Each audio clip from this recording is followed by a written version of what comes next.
Selanjutnya pada pertemuan ini juga kita akan membahas tentang larangan perbuatan zina. Jadi seperti yang kita ketahui antara perbuatan zina dan pergaulan bebas ini memang tidak bisa kita pisahkan karena memang ini merupakan setali tiga uang itu karena memang memang berdekatan, sangat ada kaitannya antara zina dan pergaulan bebas. Nah, kita akan membahas materi tentang larangan perbuatan perbuatan zina. Dah, ini seperti yang tadi pergaulan eh, zina, dalam larangan berbuat zina ini kita harus tahu juga ini apa dalilnya. Jadi kita memang tidak terlepas dari Al-Quran dan Sunnah sebagai pedoman hidup kita. Kita harus tahu dalil dari larangan berbuat zina. Di mana dalam pembahasan eh, pergaulan bebas dijelaskan dalam dalil surah Al-Isra ayat 32. Untuk larangan berbuat zina ini dijelaskan dalam surat An-Nur, surat yang ke-24 ayat 2 yang berbunyi A'udzu billahi minasyaitonir rajim. Bismillahirrahmanirrahim. Az-zaniyatu waz-zani fajlidu kulla wahidin minhuma mi'ata jaldah ولا تأخذكم بهما رأفة في دين الله إن كنتم تؤمنون بالله واليوم الآخر وليشهد عذابهما طائفة من المؤمنين. Yang artinya di sini jelaskan pezina perempuan dan pezina laki-laki deralah masing-masing dari keduanya 100 kali. Dan janganlah rasa belas kasihan kepada keduanya mencegah kamu untuk menjalankan agama hukum Allah jika kamu beriman kepada Allah dan hari kemudian, dan hendaklah pelaksanaan hukuman mereka disaksikan oleh sebagian orang-orang yang beriman. Nah, itu dalil tentang larangan berbuat zina. Jadi ini ayat-ayat yang dijelaskan adalah surat An-Nur ayat 2. Selanjutnya kita harus tahu hadis yang membicarakan tentang larangan berbuat zina. Seperti yang dijelaskan dalam hadis riwayat Abu Daud yang berbunyi An Abi Hurairah yaqulu qala Rasulullah sallallahu alaihi wasallam iza zanar rajulu kharaja minhul imanu kana alaihi kazzullati faizan qata'a raja'a ilaihil iman. Yang mana Abu Hurairah berkata Rasulullah sallallahu alaihi wasallam bersabda, jika seorang laki-laki berzina, maka keimanan yang ada pada dirinya keluar seperti perginya awan. Jika telah selesai, maka keimanan tersebut kembali kepadanya. Itu dijelaskan oleh hadis riwayat Abu Daud. Selanjutnya, setelah kita tahu hadis dan ayat Al-Quran yang berkenaan dengan zina ini, kita perlu mengetahui apa isi kandungan dari ayat dan hadis tersebut. Apa isi kandungannya? Yang pertama, kita menjelaskan isi kandungan dari surah An-Nur ayat 2 ini. Isi kandungan yang pertama yaitunya Allah Subhanahu wa taala sangat tegas dalam menghukum seseorang yang berbuat zina. Jadi di dalam surah An-Nur ayat 2 ini jelaskan Allah sangat tegas menghukum seseorang yang berbuat zina. Nah, itu. Yang kedua, menurut Ibnu Katsir, ayat tersebut menjelaskan hukuman bagi pelaku zina itu ghairu muhsan itu 100 cambukan dan diasingkan. Sedangkan untuk pelaku zina muhsan itu dirajam. Jadi kalau kita akan membahas nanti oh apa itu ghairu muhsan? Ghairu muhsan itu zina yang dilakukan bagi orang yang belum menikah. Sedangkan untuk zina muhsan itu adalah zina yang dilakukan oleh orang yang sudah menikah. Yang ketiga, isi kandungan surat An-Nur ayat 2 ini, yaitunya menurut Buya Hamka, hukuman bagi pelaku zina harus dilakukan. Jadi menurut Buya Hamka, bagi orang yang melakukan perbuatan zina harus diberikan hukuman atau sanksi hukumnya, sehingga nanti dengan harapan bisa membuat efek jera bagi pelakunya. Terus isi kandungan berikutnya dalam surah An-Nur ayat 2 ini, yaitu dalam pelaksanaan hukuman zina disaksikan oleh minimal 4 orang. Jadi dalam pelaksanaan hukum zina ini disampaikan dalam surat An-Nur ini, isi kandungannya yaitunya disaksikan oleh 4 orang.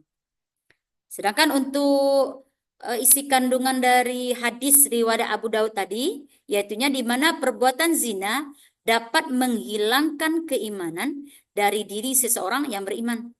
Hal ini karena zina merupakan salah satu perbuatan dosa besar.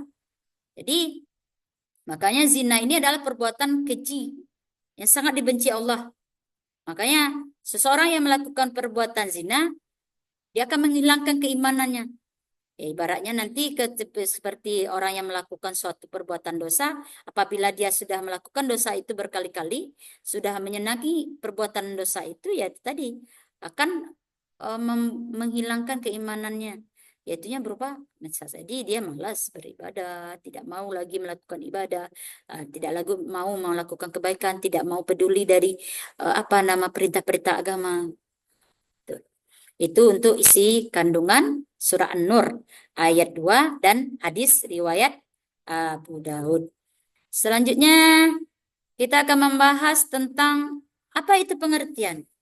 Pengertian dari zina. Kalau sebelumnya kita telah mengetahui apa itu pergaulan bebas, kita harus tahu juga itu apa itu dari perbuatan zina. Zina itu apa? Jadi yang kita artikan zina itu adalah ketika kita tanya orang apa itu zina, di mana seorang laki-laki dan perempuan melakukan hubungan yang bukan layaknya, suami istri, padahal dia bukan suami istri. Jadi di sini dijelaskan pengertian dari zina itu, yaitunya hubungan antara laki-laki dan perempuan di luar pernikahan yang sah.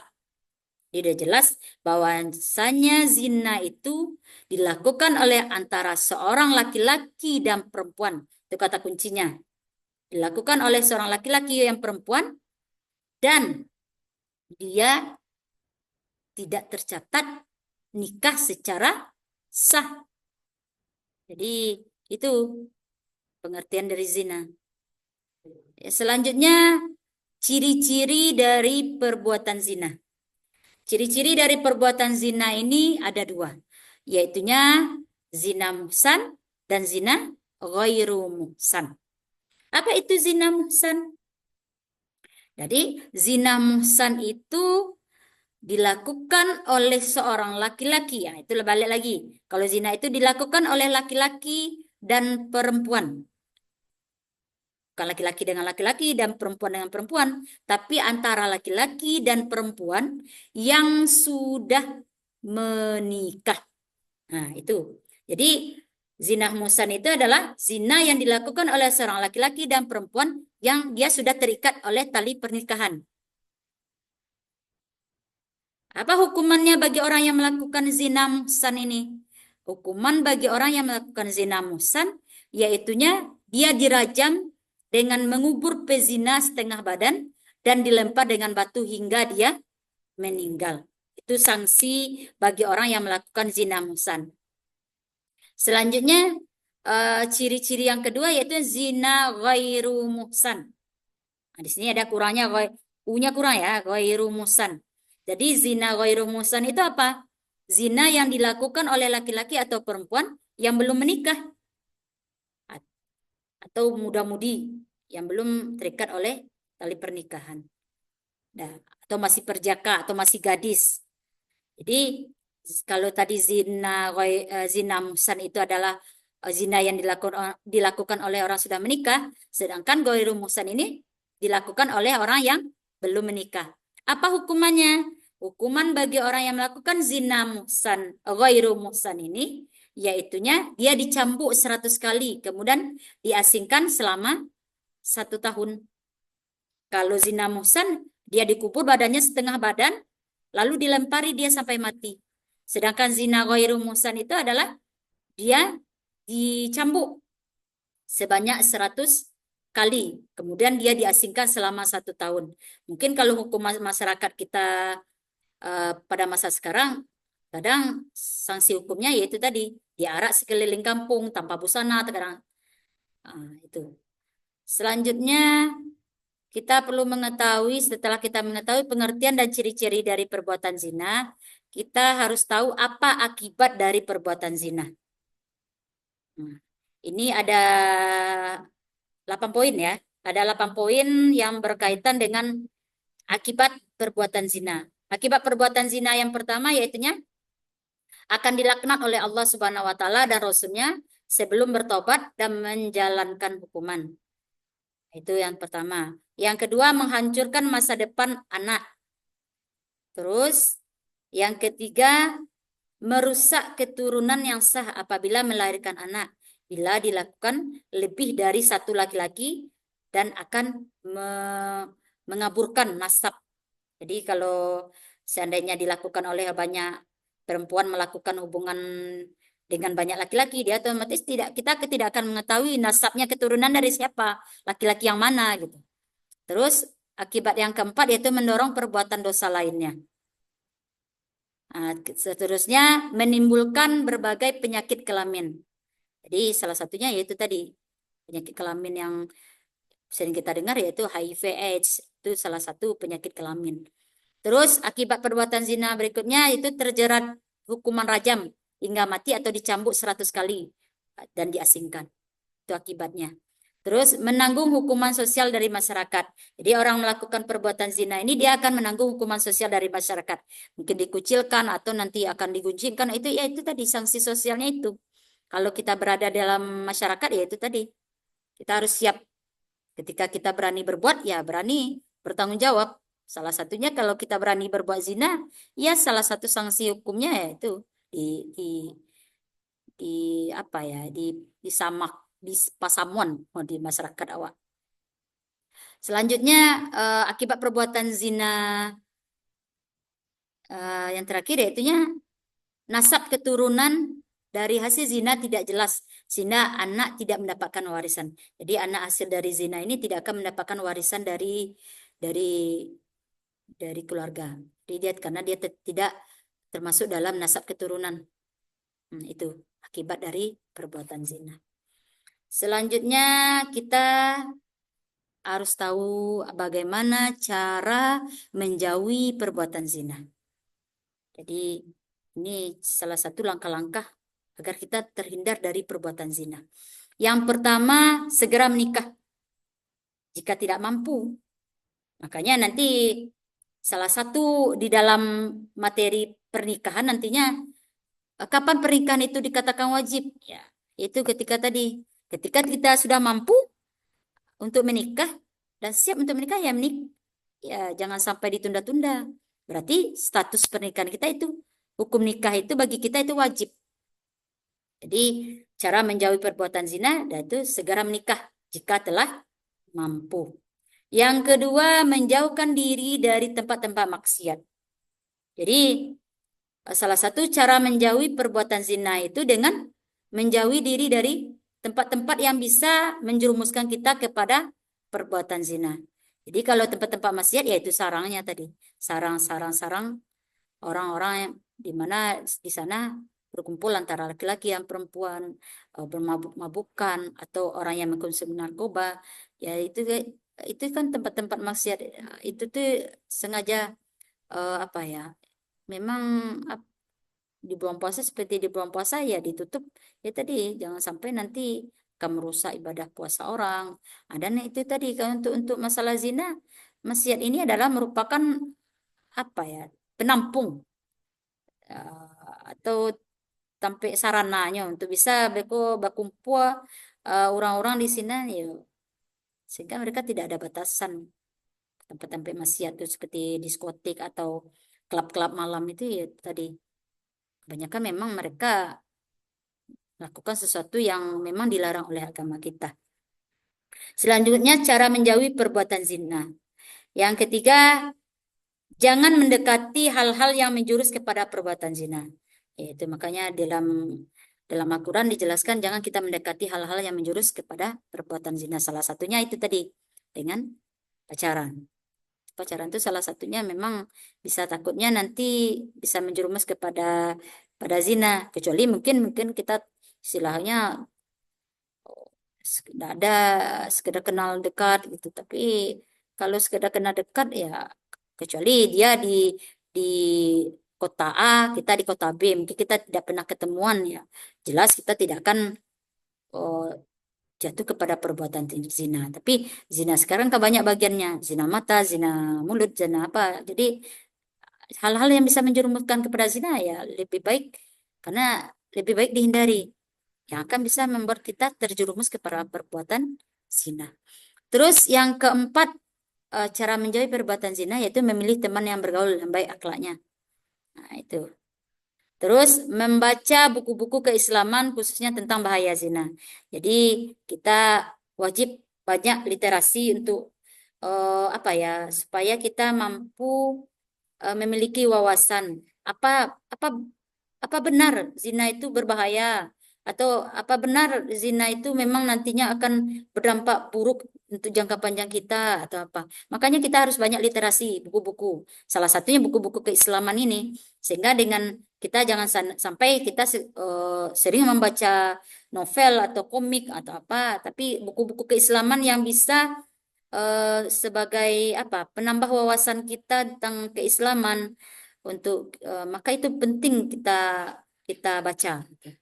Sehingga itu akan melahirkan suatu perbuatan di mana kita mengetahui itu ya kita kalau kita tahu tentang perbuatan zina itu tidak baik kita akan hindari. Kenapa? Karena kita sudah banyak membaca-baca dari buku-buku keislaman yang memang melarang kita mendekati zina itu salah satunya tadi yaitu mungkin kenalan dengan lawan jenis atau apa gitu. Selanjutnya cara menjauhi perbuatan zina. Membaca Al-Quran, hadis dan hadis tentang mudarat berzina. Jadi membaca Al-Quran dan hadis dapat dengan membaca Al-Quran dan hadis tentang mudarat zina ini juga membuat kita bisa menjauhi perbuatan zina. Selanjutnya yang terakhir yaitu tentang mendengarkan nasihat ulama dan biasakan puasa sunnah. Jadi kita disuruh cara menjauhi perbuatan zina itu dengan sering kita mendengar penjelasan-penjelasan dari para ulama, dari para ustadz-ustazah yang memang tadi berguna bagi kita sehingga kita terhindar dari perbuatan zina. Dan biasakan puasa sunnah. Puasa sunnah ini tujuannya apa? Supaya ketika ada keinginan untuk berbuat tidak baik, yaitu dengan puasa kita bisa mengendalikan diri kita kepada yang tidak baik. Nah, selanjutnya hikmah menjauhi perbuatan zina. Ya, hikmah menjauhi perbuatan zina itu yang pertama Allah akan meridhai perbuatan yang kita lakukan. Yang kedua, kelak akan mendapat syafaat dari Rasulullah karena mentaatinya. Terus yang ketiga hikmahnya yaitu dapat menjaga keturunan dari ketidakjelasan nasab. Nasab ini keturunan. Jadi hikmahnya menjauhi zina itu kita dapat menjaga keturunan kita sehingga keturunan kita keturunan jelas-jelas saja. Jangan sampai yang tidak jelas, jangan sampai terjadi kepada kita. Yang keempat, hikmahnya dapat menjaga kesucian martabat diri dan keluarga.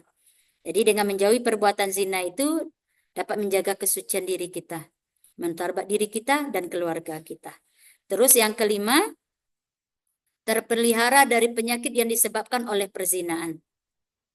Jadi dari hikmah perbuatan zina itu terpelihara kita dari penyakit yang disebabkan oleh perzinaan tadi.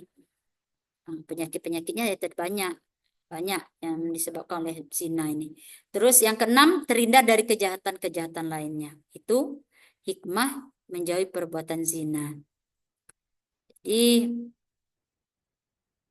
Jadi dapat kita simpulkan dari pertemuan kita ini, membahas kita tadi tentang adanya pergaulan bebas dan perbuatan zina.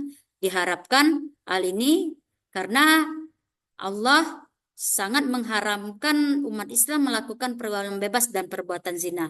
Hal ini kan karena apa? Karena kedua perilaku ini memiliki banyak kerugian dan tidak ada manfaatnya dan mudaratnya banyak. Maka dari itu wajib bagi kita untuk menjauhi perbuatan tersebut dengan meningkatkan keimanan dan memilih pergaulan dan lingkungan yang baik dan bermanfaat bagi kita. Mungkin sekian pertemuan kita pada kesempatan kali ini. Mungkin nanti kalau ada pertanyaan dapat kita buka sesi tanya jawab nantinya atau berupa penugasan nantinya berupa kelompok. Kita akhiri dengan hamdalah. Alhamdulillahi Rabbil Alamin.